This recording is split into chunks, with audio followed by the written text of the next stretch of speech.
All right, ladies and gentlemen, we got some beef. Let's open it up and cut it up. It's going to be delicious. Let's prepare our dish with a bunch of sliced beef pieces. Let's pile them all up together like so. Add a splash of soy sauce, tablespoon of apple vinegar, pomegranate sauce, and some barbecue spice. Now cut the onions. We're going to need 1 onion. Put it in there with the beef.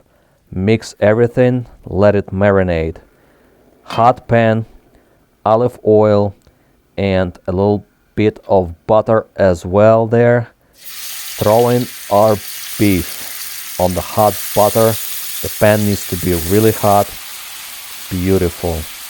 Cook it. Onions in. Now, while it's cooking, grind some cheese. Flip the beef after 5 minutes of cooking.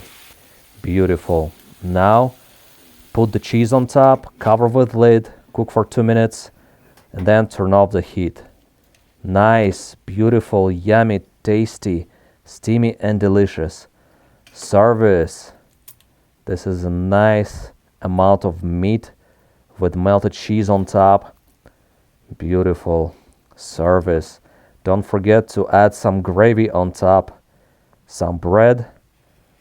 Look at that from all sides. So yummy and delicious. Medium rare, bloody. Let's try it. Oh my God, so good. Like, share, and subscribe, my friend.